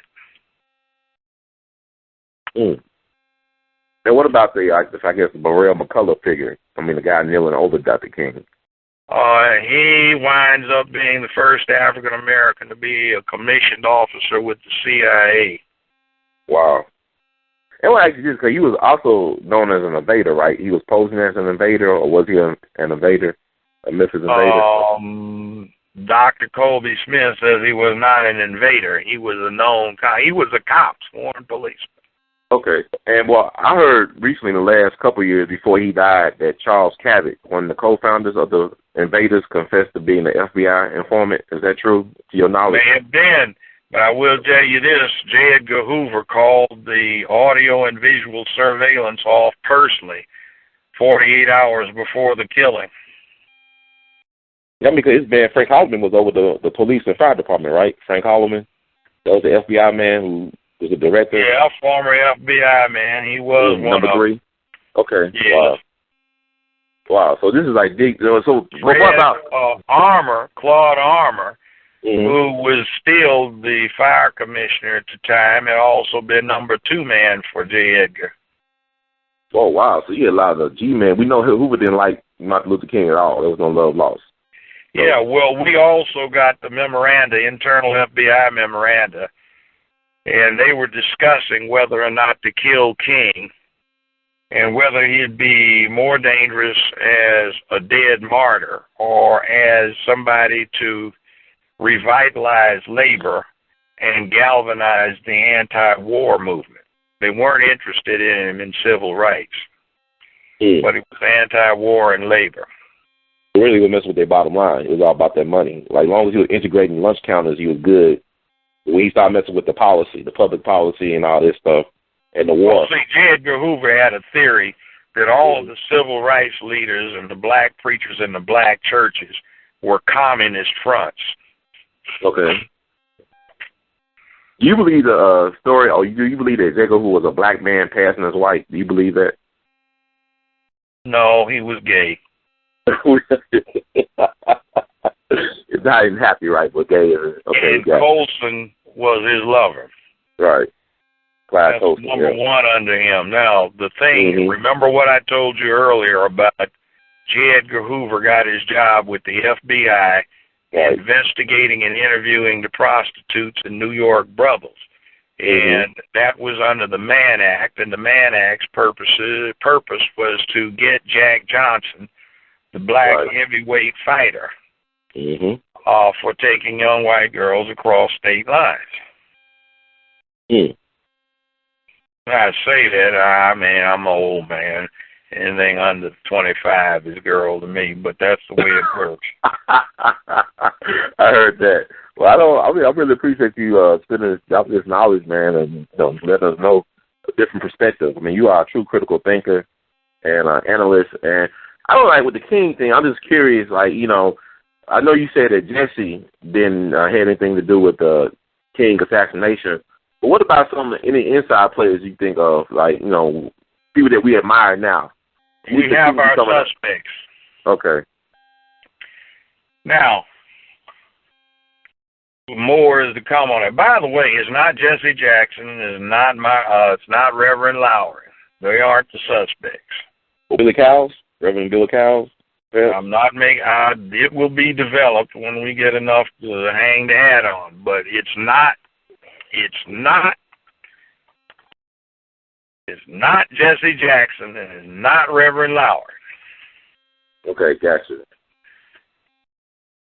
Okay, that's good to know. I know Joseph Lowry. I know he got to feel guilty about inviting King to help out with the sanitation workers. There got to be a guilt he probably got to live with or have been living with for the last almost 50 years. Well, son, when you get these things and it's dangerous, see, you have to understand it was dangerous then. 1968, I was a senior in college. It was dangerous. You drove through the South. I'm going to tell you about this one. I'm going to near Disneyland, 4 blocks from where the parking lot started, Disneyland.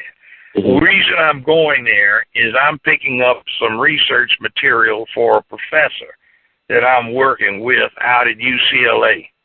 It's me and 2 other guys in the car, and we're in a state vehicle.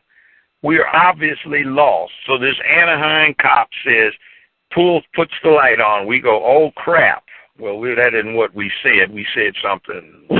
Anyway, he pulls us over. He's very polite. He says, I imagine you gentlemen are trying to find something and you're a bit lost. Is that correct? I said, yes, sir, it is. Said, well, tell you what are you trying to find? So we told him, so, well, sir, you go down to that second light, make a left, and it's actually an alley in the middle of that block you'll be on. Turn right about halfway down that alley, and it's a dead end. You'll have to back out. He said, now, you notice I'm calling you sir. He said, but it's winter, so it's going to be dark about 5:15.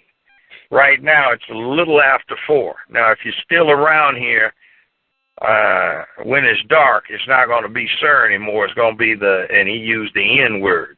If you get my drift. I said, yeah, get it, all right.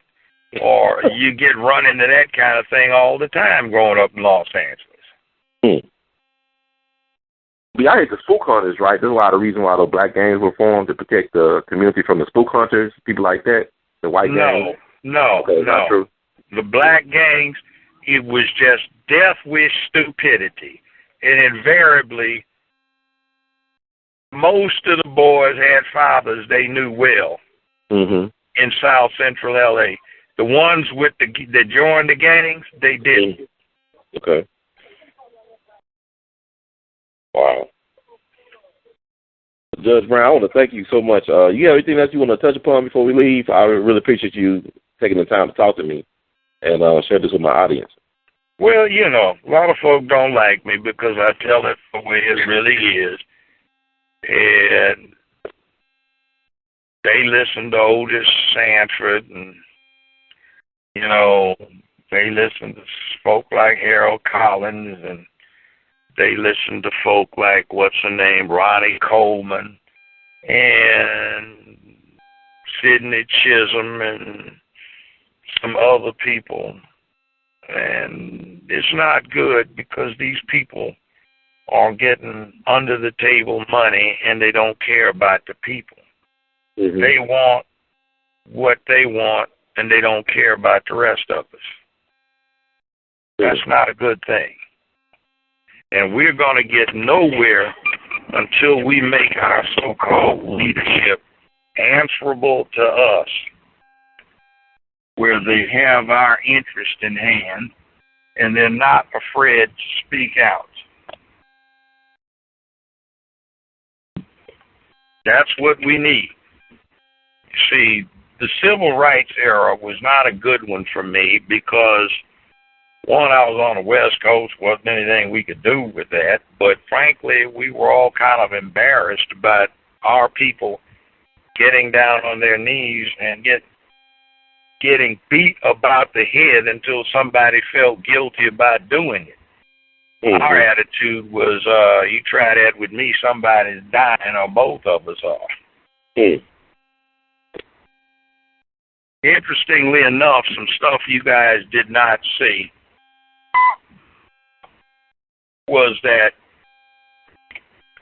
when they had that Selma march, they got to the foot of that bridge, and there were all of these people from the projects, and they started turning the fire hoses on, and they sick dogs on the people that were watching.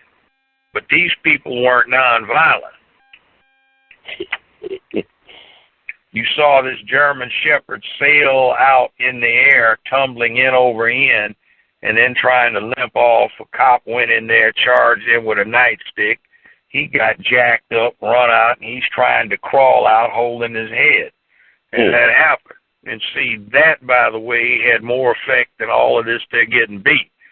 Now, I'll fast forward a bit. 1972, I was working as an intern with a think tank in D.C. and Chicago. Mm-hmm. So my assignment was to look at all of these pages in the congressional record talking about the Civil Rights Act. Mm-hmm. The one in 1968 and the one in 1964. Yeah. First off, LBJ was smart enough to get the 1964 one passed by passing it off as a military bill. Mm. The second thing is out of the tens of thousands of pages talking about things, they did not discuss nonviolent demonstrations, but in maybe 10 pages worth. The rest of this was equating violent protests, riots, burnings, and stuff like that with the Allied bombing campaign in World War II. And that's what they were discussing. And it was, how do we end this kind of destruction? They didn't care about you getting down on your knees and getting beaten. Mm. They didn't discuss that at all. And the military bill, it says in the preamble to the Civil Rights Act of 64, though they detached it and put it a little further up, it says, whereas the armed forces of the United States of America are our first line of defense against the forces of totalitarianism and communism throughout the world, and whereas the armed forces have been long integrated, and whereas the morale of the armed forces of the United States are preeminent in our ability to defend ourselves, whereas the base commanders cannot control the activities of certain locals who cause, etc., to significant numbers of military personnel, be it resolved, we need this Civil Rights Act so that the armed forces of the United States acquire and maintain high morale free from the onus of segregated activity. Something like that. Mm. See, it wasn't a nice, we want to be nice to the Negroes type thing. Well, it's interesting you said that, because I was thinking about what you're saying, that we're not getting that history. Like, I don't know, have you seen the Selma movie yet? Have you had a chance to see that? Well, I think some people are having something down here at the Paradiso Wednesday. I think it was Thursday. I think it's Thursday. Thursday? Yeah, I'm sure we'll get a very sanitized version that will inspire people to go put on African clothes and celebrate and have a festival and drink white wine or something like that. You know, and that's the thing, like, I like your version of events. That's the real people's history, because like, even with the Montgomery bus boycott, people don't tell the whole truth of how, like, you know, like, for example, like the bus drivers and police officers were known for raping black women and getting away with it, but you had brothers coming back from the Korean War and World War II with armed patrols during the Montgomery bus boycott. For 381 days, you had armed patrol brothers. You had black men, you know, promoting their manhood and protecting the womanhood for 381 straight days. They don't talk about that part. They don't. Like the organizers. See, the Deacons for Defense and Justice in Louds County that the Panther Party preempted, or guess who got arrested in court-martial for refusing to remove himself to the back of the bus? Jackie Robinson, the baseball player. That's right. And he went to UCLA. He went to UCLA. Yeah, he did. It's an interesting story. Jackie Robinson was strapped down with his .45 auto when this went on, and he had it out. He's talking about killing somebody. That's in Texas. No, that was in Alabama. It was Alabama? Oh, geez. Yeah. More bad boy. Wow. Man. So they don't talk about that part of Jackie Robinson. I think we just get this sanitized version. That's why we can't really move ahead, because we don't know the whole truth. Well, they don't, like, you want to read a good history of what went on with Jackie Robinson? Yes, sir. And the 761st Armored Regiment, the baddest bunch of soldiers in World War II. You know who wrote it? Kareem Abdul-Jabbar. You've read it then. Well, I thought he was a historian of the first class. Yeah. I mean, He always, when we knew him at UCLA, he'd have a big slide rule strapped to his belt because he was in engineering. Oh, wow. Okay, he was very brilliant. Yeah. Nice brother. Always was on, he was there when needed. Wow, man, you just know so much, man. You just live such a fascinating life, man. You just are very rich and full. I mean, like a good glass of wine. I don't know, man. You just it gives a damn that everybody don't like you, really. I mean, brother, I could go on for days telling you some history, but we don't have that time. But you asked me, did I have anything else? It just popped up. I'd like to say I met Don Newcomb, the only pitcher, baseball player to get everything. We'll give you a little history. Don Newcomb and Roy Campanella and Jackie Robinson got hired by the Dodgers, Brooklyn Dodgers, at the same time. But they brought Jackie up first, and Newcomb wasn't but 17 years old. Now, I met Newcomb about 4 or 5 years ago, and I said, man, this brother looks young, and he had him a beautiful woman with him. Boy! Oh! And both those guys dead. He's still around kicking it, huh? Yeah, Jackie and Roy dead. He told an interesting story. Do you remember this series on TV, The Rifleman, with Connor? I know you're talking about. Yes, sir. Okay.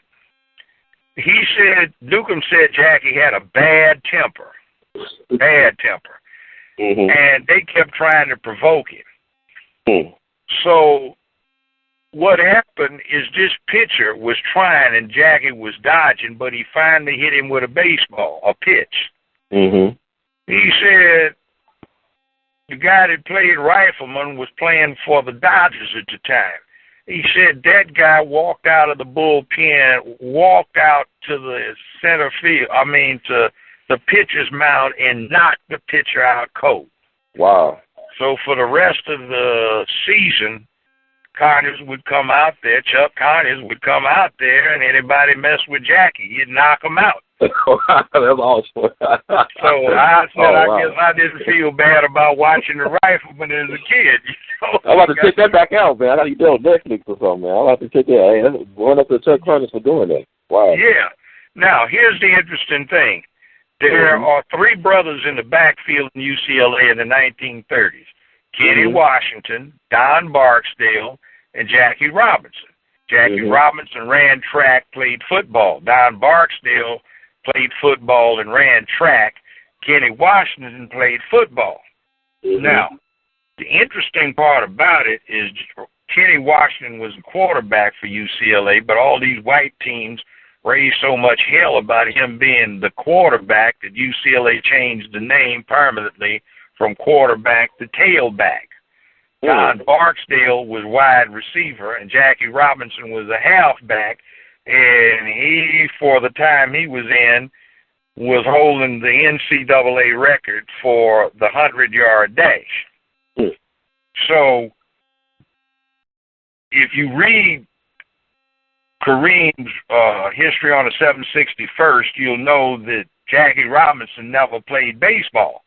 So after he survived this court-martial, he said, what am I going to do with myself? And said, why don't you go play in the Negro League since so many have gotten drafted? He said, I've never played baseball a day in my life.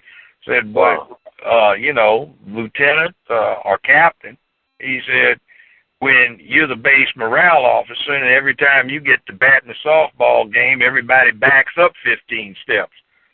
And nobody can run like you can. So that's how he got in playing baseball. Don Barksdale, you know where you know him from? What? First brother to play in the NBA.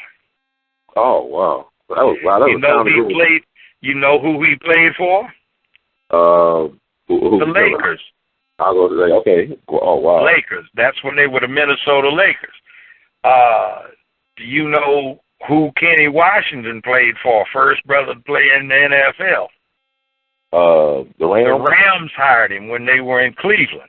And then the Browns, when they took over after the Rams went to L.A., they hired Marion Motley. So all 3 of those guys from UCLA. They were from UCLA. Wow. Yeah. Now, 246 was Marion Motley that Paul Brown hired for the Cleveland Browns. And then the same year, the Rams now in L.A. hired the two first brothers out of Grambling, Deacon Dan Tyler, not Deacon Jones, but Deacon Dan Tyler, and Tank Younger. Now, I met Deacon Dan Tyler. He was a professor at Cal State L.A., and a chick I used to date was his secretary. Man, that brother was huge. He's 6'5", man, a monster. I said, brother, how much did you weigh when you played? He said, well, you know, I played defensive end. I weighed 255, and I'm 6'5", you know. I said, and you were a halfback? Good gracious. He said, brother, you should have seen Tank.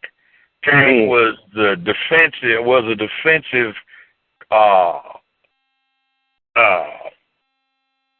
tackle. He said Tank was 6'4" and weighed 270. I said, and that brother was running fullback. I said, oh, you guys must have punished some folks. He said we did. Wow, that's amazing. Wow. Judge, go ahead. I'm sorry. Go ahead. No, I'm appreciative of all these stories. These are some great stories that need to be known. Hey, well, you know what they say. Old man dies and you lose a library. Well, I got some stories. You should see some of my friends I could let you speak with if they had a chance. I mean, they can tell you some real interesting stuff. I look forward to it. I hope it's going to be the last time I speak to you, man, 'cause I really enjoyed talking to you, and people are going to benefit from what you got to say. And I'm sure there'll be a bunch that get upset. But, you know. It is what it is. Yeah, I mean, you wouldn't be successful if nobody get upset. You got to have some haters. Those your fans. Oh, yeah. You got to have haters. Saying what I said, it is what it is. It is. I mean, I just like, you know, I think people need to know this and be encouraged because you're a guy, you didn't always play ball with the people. You didn't always believe in group things. I mean, you was able to be your own man regardless of their fact. You were able to make your own niche. I mean, create your own foundation, your own legacy. I got to respect anybody that can do that. Yeah, I just don't like slave Negroes that want too badly to work in the big house. Right. I agree. Yes, sir. I'm asking you, you met Fred Hampton? You had a chance to meet Fred Hampton or anybody connected with him? Fred Hampton? Yes, sir. The Panther out of Chicago who was killed in that raid on December 4th, 1969. I never met him, but I've met a whole bunch of others. I used to be the BSU community liaison, so I met with all of those folks. That's how I found out how no good the us people are. Right. The Panthers, they did what they did, and there were a lot of community people that were trying to do well. But about 1969, 68, what had happened is J. Edgar got everything infiltrated. So nobody felt comfortable with talking to anybody before. It was a brilliant move on his part to do what he wanted, just make everybody think they were working for him so you'd be too creeped out to go talk to somebody. Right. I know he split with Huey Newton and Eldridge Cleaver. There was a split with the Panthers leadership between those two. Well, I tell you who we knew as snitches. Ron Everett, a.k.a. Ron Karinga, and the poet Leroy Jones, also known as Mamu Baraka. Wait, come on, Leroy Jones, that guy that just passed away last year, you say he was an informant? Yeah. Really? Amir Baraka? Yeah. Oh, my God, wow. Why you say that? I mean, what's the evidence? How did we find out about that? Is there a way to find out? He'd be somewhere where he was or the other one was, and 2 weeks later the FBI snatched you in, and you remembered somebody was taking shorthand notes, and they're questioning you on these shorthand notes. Yeah. Did you get called in? Yeah, man. They did the same old pick me up from campus, man. Took me 32 miles downtown, left me, and took all the change, man. Yeah. Well, were you at this meeting? Yeah, I was there. Did you see the shorthand? Yeah, I saw the shorthand notes. Wow. So you think that the files that would be released on Amir Baraka by him being the informant? I don't know. See, these brothers would do a lot of stuff that was off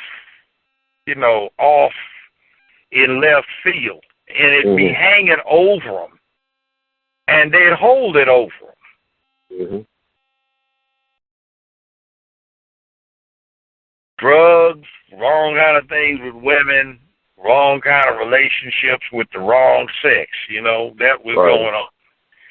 And that basically was J. Edgar's main clinging to folk. He was that himself, but, he'd look at that hard to see if anybody else was. And, there were some locals and some people nationally who were into that. They swing or whatever it may be, and they've got other interests. So they fell right into his hands. Mm-hmm. I have heard this. I know Dick Gregory told me this, and he said that Huey Newton and Eldridge were agents too. And I heard that Huey had been compromised by the authorities. I mean, he was mind control, like when he was in prison back in the 60s. Well, I know when he got out, he's crazy. Right. I'd seen him walk into a club. He'd kick anybody's behind in the club. Come on, get it on right now. He wasn't like 5'7". Wow, I know he was that short. Wow, okay. Maybe 5'8" on a stretch, but, he got jacked up. Somebody did him in. I thought it was interesting because, he was a very brilliant guy, it seems, but I read his Revolutionary Suicide, and I saw this documentary that came out in the late 90s, Power to the People, and people on the documentary, even Bobby Seale said with some issues with him using drugs. Like, he was using drugs before the Panthers started. Yeah. The movie The Mac, it said that the Panthers had something to do with the assassination of Frank Ward, the pimp, that was helping with the Mac when it was being filmed in Oakland. I don't know, so they're trying to control the drug trade in Oakland. It was Huey was trying to do. The guy played the Mac, went to my junior high school also. Oh, really? Wow. He just knows who's a who. But the guy, I know the Frank Ward character that's based on, he was killed during the filming of the Mac. So they were using him to get... Pimps are not good people. Okay. Now, I'll say this. Back in the early 80s, late 70s, myself, Marvin Ballin, a guy named Stanley Fink, Melvin Turner, me, and a few other people, we represented Jim Ball. We represented a whole lot of the pimps and hoes in Memphis. Right. And they are not good people. You see, the way pimps work is kind of sick. They find a woman who has had her mother's grandmother and aunts turn her into an ideal prostitute by telling the girl she's not this, she's not that, she's a no-good sinner, she's too pretty, or this, that, and the other. And see, people have a need to be accepted as they perceive themselves. So when the pimp tells them they're ugly, stupid, and dumb, and only they love them, they believe that, and they think everybody else is just trying to butter them up so they can get in their panties or something. So when the pimp beats her, she thinks she deserves it, and he sees her as she is.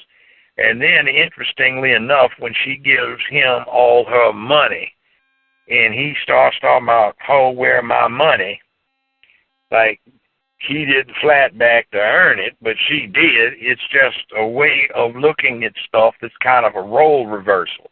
Right. Women will look at their man and say, where's my money this week? Did you bring the check home, or did you do this? Or where is my this, that, and the other? And when the pimp winds up letting number 3 hoe walk in with him to the club because she sold more of herself that day than his bottom hole, well, that's understood right there. How that works with everybody involved. She gets rewarded. So what goes down from that point is when he gives her some of her own money back, it's like a guy saying on a holiday, I think I'm going to buy a golf club, bowling ball, new pair of shoes, new suit, new shotgun, and it's his money, and his women in his life, his wife, mama, secretary, he always buys nice things for them, his daughters, and they gave him a pair of socks or, ugly looking tie. So, but it's okay because he gets an excuse to spend his own money. See, it's a real weird dynamic. So pimps can't turn a woman into a hoe. They just find somebody that has a very negative self-image, and they work that. Mm. Wow. And pimps got a lot of girl in them, too. Mm-hmm. Every pimp I represented, I said, this dude got a lot of girl. Excuse me. Mm-hmm. But anyway, you look at that and say, you know, you ought to be glad somebody hadn't put him out on the streets. They're lying, as they say. Yeah, in other words, a lot of these pimps are sissies. Hmm. Yeah, so we call it metrosexual now, where they try to do the fingernails and, you know, all that stuff that they do now. Yeah, they're not good. They're not strong men. Yeah. So, Judge, I want to thank you. I'm sorry, but bless you. But also, I want to ask you one more question. Would you classify Thurgood Marshall as being an FBI informant or agent? Oh, no. No. Okay. Thurgood Marshall was the man. Mm-hmm. All the times he almost got killed, lynched, run out of town, stuff like that, you got to give him his propers. Mm-hmm. He had some proteges locally. H.T. Lockett, Judge Lockett was one of them. Mm-hmm. And Lockett filed the suit to integrate the schools. Oh, excuse me, I'm sneezing. Lockett filed a lawsuit to integrate the city schools, to integrate what's now University of Memphis, to integrate the pools, parks, playgrounds, stuff like that. You've got some other famous ones, Russell Sugarman and A.W. Mm-hmm. Willis. You remember the Emmett Till lynching? Mm-hmm. Yes, sir. Well, old man Withers took the pictures, and A.W. and Russell smuggled the pictures out of Mississippi and got them to the governor of Illinois, who ordered the body returned. Quite a few cars got shot up, burnt, and some people got wounded in the process of getting those pictures out of Mississippi. Wow. So we've got some down brothers that, you know, you wouldn't expect because they just didn't go that way and tell people about it. Well, what do you think about Withers, though, is like when they exposed him as being an FBI informant? Did they try to... Well, Withers, I think that was an exaggeration on circumstances. You know he was a cop. Right. Mm-hmm. He resigned, and he kept taking pictures. So as a cop, you know, he still got that oath to report wrongdoing. So he wouldn't report civil rights activities. What he would do is report folk who were doing wrong in the name of. Right, right. Okay, I will thank you once again, Brother Joseph Brown, for taking this time to speak to us. And I'm very enthused and excited. I know when people hear this, they're going to be very excited. They'll be talking about it as well. And in the words of the great Duke Ellington, we love you madly and keep on producing and pushing and promoting. I want to thank you for taking the time. I didn't know you were going to give me this type of time to talk to you about all these different things. I really appreciate it. Have you written a book about your life? Is there a book out, an autobiography, a memoir? My life bores me, and I can't see why anybody would be come on. I'm definitely interested. Okay. I'm writing a couple of books. One of them science fiction, and the other one's got to do with an analysis of what's going on. And I am thinking about writing quickly a book about, name of the book would be The Plantation. Oh, definitely. I'll definitely buy that. That could be a movie. It could be a science fiction movie, but it's not reality.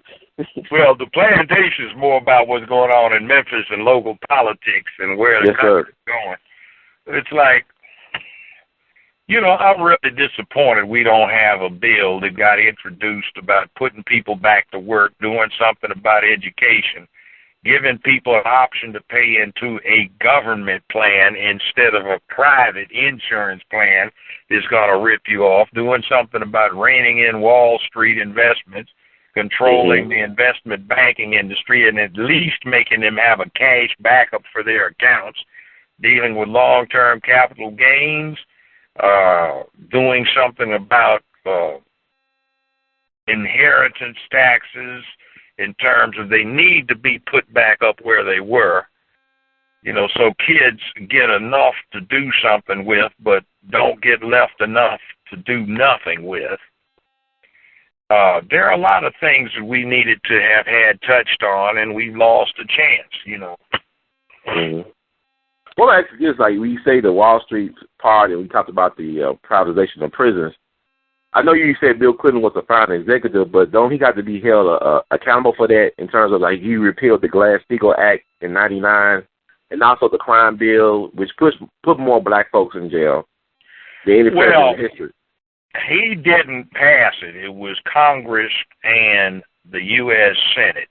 Okay. He signed it. Mm-hmm. There's a difference. He's not the one that introduced it. But what I'm talking about is the White House is a place that has a lot of influence, and you would expect these bills to be introduced. Right. Ordinarily in American history for the last 80 years, the new president, his first term in office, traditionally has at least 50,000 pages of new legislation that he's got ready to have someone in Congress or the Senate push for him within the first week of taking office. That did not happen this time. Okay. So it is what it is. Yes, sir. Well, Judge Brown, I want to thank you so much, and I look forward to talking to you sometime in the very near future. I look forward to reading your books as well. All right, sir. All right, sir. Good night. Thank you so much. You too. Take it easy. Yes, sir.